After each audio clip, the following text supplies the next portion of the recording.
Assalamualaikum warahmatullahi wabarakatuh.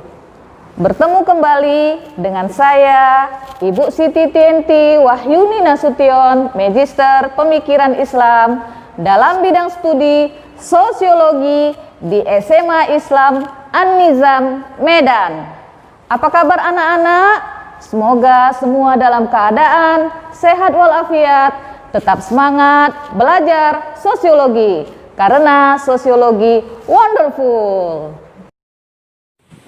Kita mulai dengan lafaz basmalah dulu ya. Bismillahirrahmanirrahim. Anak-anak ibu yang ibu sayangi, sekarang kita bahas tentang permasalahan sosial akibat perubahan sosial tingkat lokal atau komunitas disebabkan globalisasi.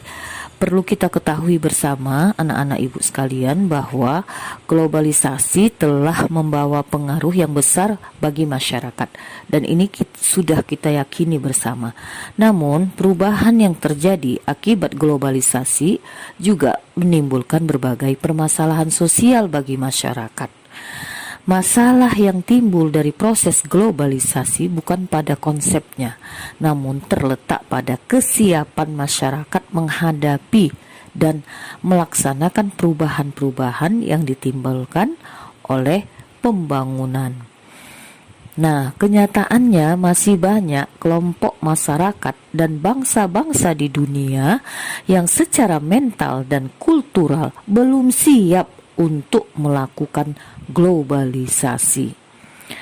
Ketidaksiapan masyarakat dalam melakukan perubahan sosial termasuk ketidaksiapan dalam melakukan globalisasi adalah suatu masalah yang perlu diidentifikasi secara terperinci agar kita bisa mencari solusinya. Nah, anak-anak, kondisi ketidaksiapan atau ketidaksanggupan tersebut dinamakan gegar budaya atau cultural shock.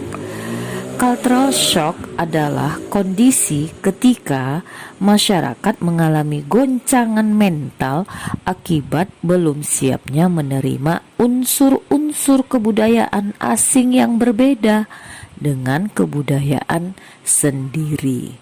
Cultural shock ini umumnya akan muncul pada masyarakat yang belum siap menerima perubahan, seperti pada golongan tua yang mengalami goncangan akibat perubahan yang terjadi pada generasi muda. Lebih buruknya, cultural shock ini akan mengakibatkan ketertinggalan kondisi seseorang, depresi, bahkan mengarah pada tindakan bunuh diri atau perilaku menyimpang lainnya. Selain cultural shock, permasalahan yang muncul adalah ketimpangan kebudayaan atau cultural lag. Cultural lag adalah kondisi tidak seimbangnya unsur-unsur kebudayaan yang berkembang di dalam masyarakat. Dalam hal ini, pembangunan yang sebenarnya membutuhkan penguasaan dan pemanfaatan ilmu pengetahuan dan teknologi yang seimbang dengan kondisi alam, sosial, dan kebutuhan masyarakat sering tidak diimbangi dengan perubahan pada tata nilai dan norma pada masyarakat. Sebagai contoh, para tokoh masyarakat dapat dengan mudah memiliki mental yang baik. Tidak jarang timbul keresahan, kecemburuan sosial, bahkan konsumerisme dalam masyarakat.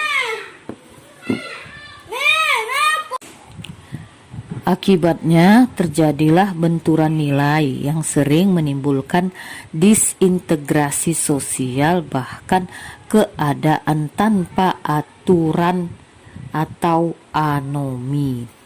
Nah, anak-anak, permasalahan lain yang muncul dari adanya perubahan sosial yang disebabkan globalisasi yaitu teknologi modern yang dihasilkan pembangunan menimbulkan efek samping yang justru bertentangan dengan kemajuan.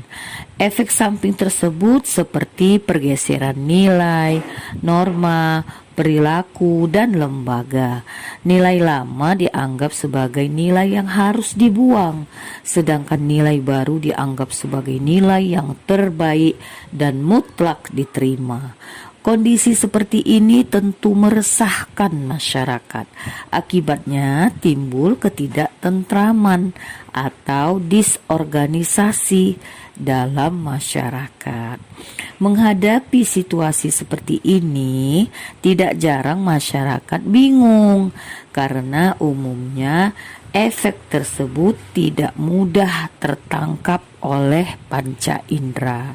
Sebagai contoh, pergeseran nilai kebersamaan dan gotong royong pada masyarakat kita menjadi luntur dan tergantikan oleh masyarakat yang individualis. Nah, anak-anak, perubahan sosial yang disebabkan globalisasi juga memunculkan ketimpangan sosial dalam masyarakat. Ketimpangan sosial adalah kondisi yang tidak seimbang atau tidak sesuai dengan sebagaimana mestinya.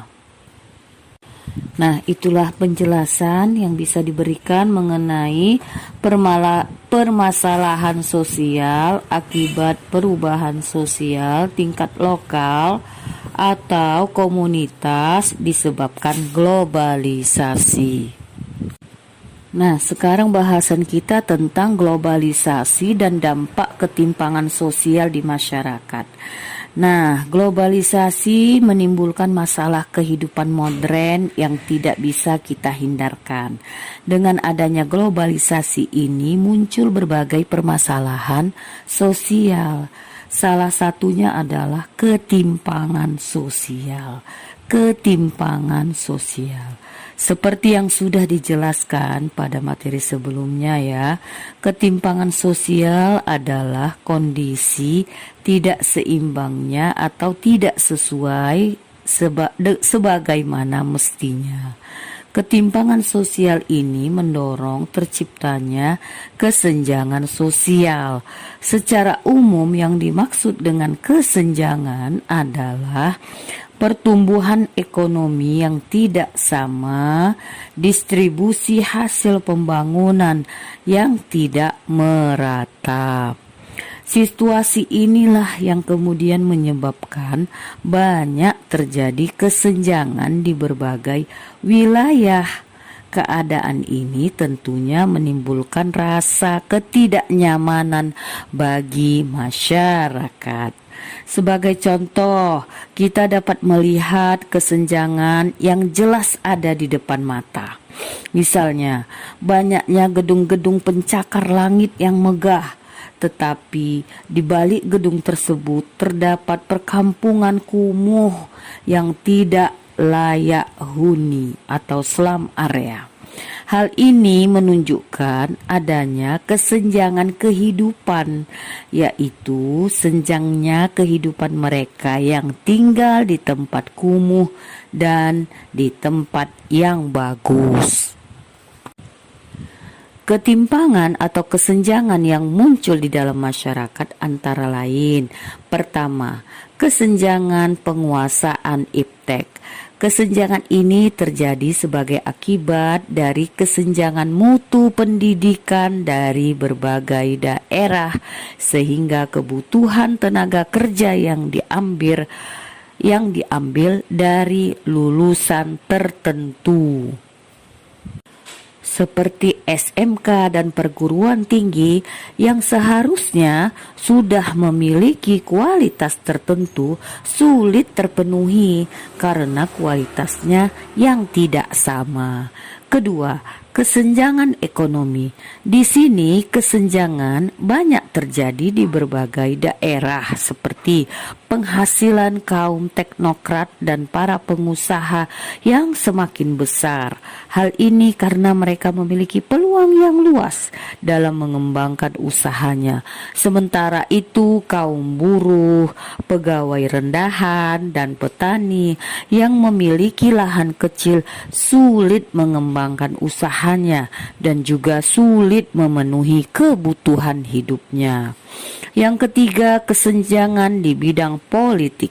Kesenjangan ini berkaitan dengan pendistribusian kekuasaan yang didapat dengan mekanisme partai politik melalui rekrutmen pemilu dan pilkada.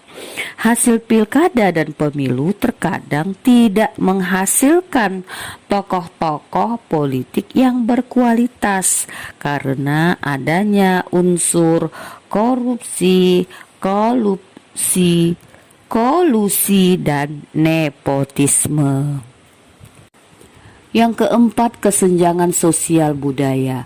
Dalam hal ini, globalisasi meningkatkan sikap egoisme, materialisme, timbul budaya konsumerisme, dan hedonisme.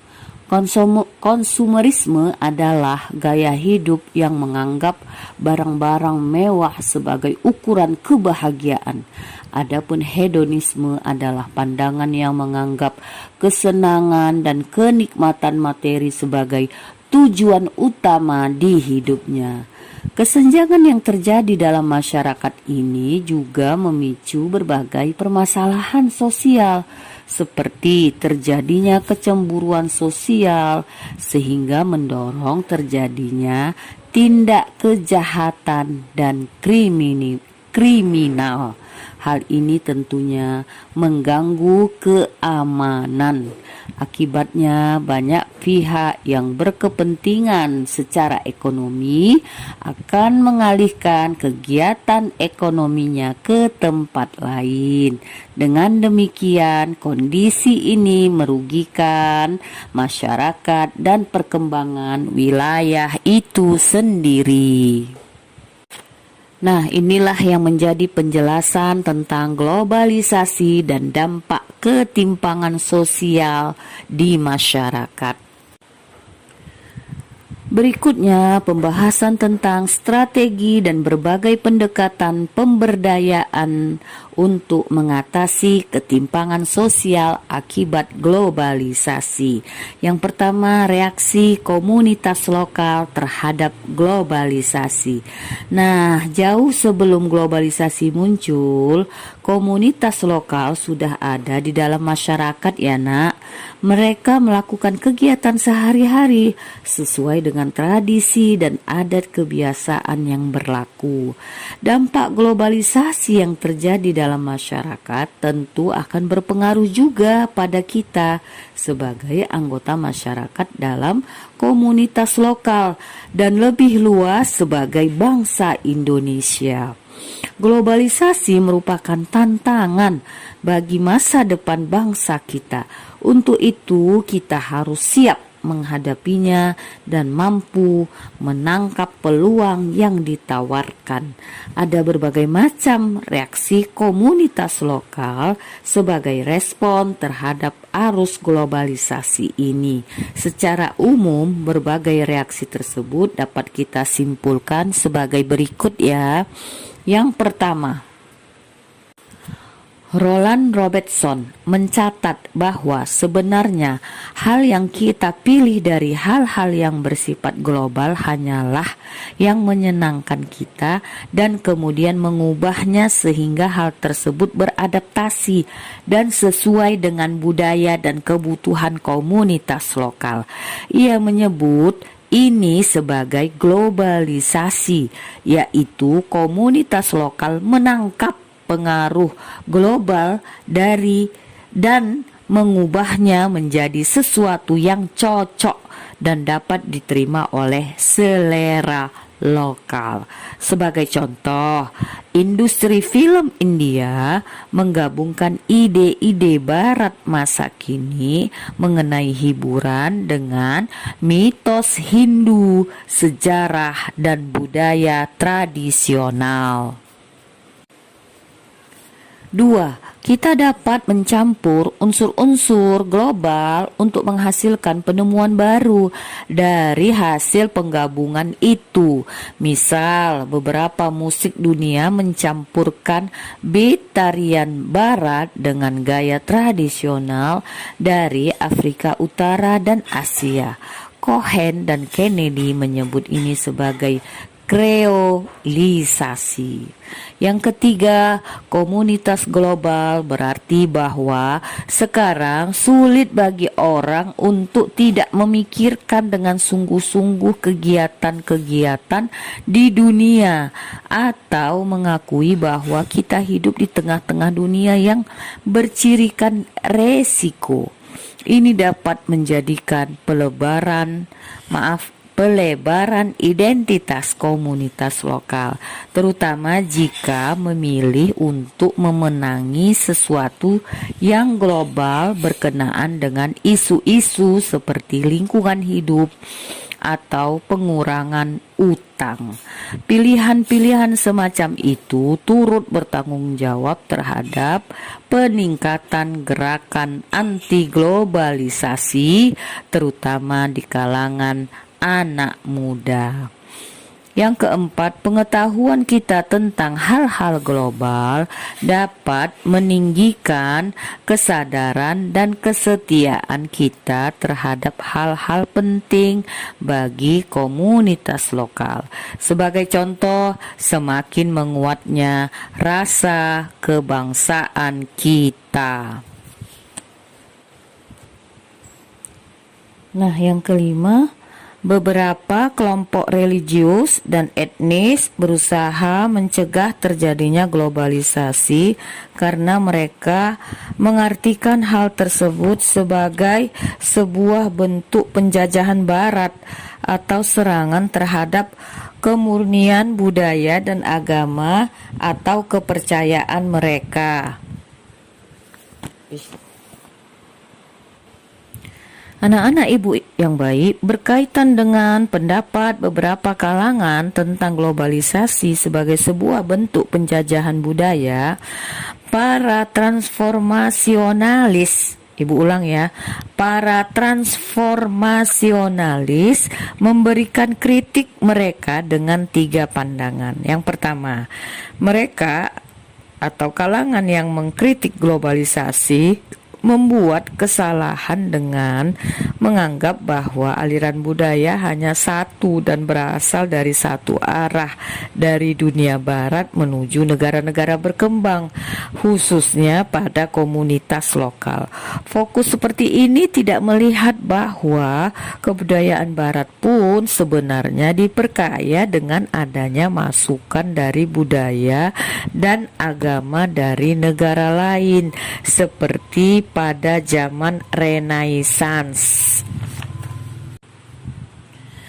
Nah, yang kedua, seolah-olah ada anggapan bahwa komunitas lokal di negara berkembang adalah konsumen yang bodoh. Pada kenyataannya, keterlibatan mereka dalam budaya global menyebabkan mereka memiliki pilihan yang lebih beragam. Yang ketiga, pendapat yang merendahkan kekuatan budaya lokal. Sebagaimana pengamatan Cohen dan Kennedy, pada waktu-waktu tertentu, orang-orang di Lagos atau Kuala Lumpur minum Coke, memakai jeans Levi's, dan mendengarkan lagu-lagu Madonna. Namun hal itu tidak berarti bahwa mereka tengah meninggalkan tradisi, keluarga, ajaran agama, atau identitas nasional mereka. Nah, sekarang bagaimana sih sikap selektif kita terhadap globalisasi? Nah, jadi fenomena globalisasi yang sudah melanda di segala penjuru dunia tidak terkecuali di Indonesia. Efek globalisasi ini yang begitu luas dengan didukung teknologi komunikasi dan transportasi yang canggih. Manusia lebih mudah berinteraksi dengan orang lain, lebih cepat berhubungan dengan orang lain, dan meningkatkan efisiensi hidup mereka. Oleh karena itu, kita tidak bisa memungkiri bahwa globalisasi ini telah membawa pengaruh bagi Indonesia. Dalam menanggapi globalisasi ini muncul kelompok pro atau mendukung globalisasi dan kelompok yang anti globalisasi. Kelompok pro globalisasi menganggap bahwa globalisasi akan membawa kesejahteraan dan kemakmuran ekonomi masyarakat dunia. Sementara itu, kelompok anti globalisasi adalah kelompok yang menentang perjanjian dagang globalisasi dan lembaga-lembaga yang mengatur perdagangan antar negara. Namun bagi bangsa Indonesia sendiri, globalisasi disikapi dengan sikap selektif, arif, dan bijaksana. Sikap selektif ini dibutuhkan sebagai sikap berhati-hati dalam memilah dan memilih pengaruh-pengaruh yang datang dari luar. Sikap arif dan bijaksana juga tidak kalah pentingnya karena pengaruh dari globalisasi dapat bersifat negatif, yaitu mengakibatkan masyarakat Indonesia menjadi materialistis serta memudarnya nilai-nilai solidaritas dan kecintaan terhadap tanah air. Oleh karena itu, sikap arif dan bijaksana tersebut harus dimiliki setiap masyarakat Indonesia untuk memperkuat jati diri bangsa. Selain itu, perlu adanya pembangunan moral bangsa yang mengedepankan nilai-nilai kejujuran, amanah, keteladanan, sportivitas, disiplin, etos kerja, gotong royong, kemandirian, sikap toleransi, rasa malu, dan tanggung jawab. Di samping itu, memperkokoh ketahanan budaya nasional dan pengutamaan nilai-nilai budaya juga perlu untuk menangkal penetrasi budaya asing yang akan masuk. Demikian ya penjelasan tentang strategi dan berbagai pendekatan pemberdayaan untuk mengatasi ketimpangan sosial akibat globalisasi. Mudah-mudahan ini bermanfaat dan kita lebih arif dan bijaksana menghadapi tantangan globalisasi ke depan. Wallahu a'lam bishawab.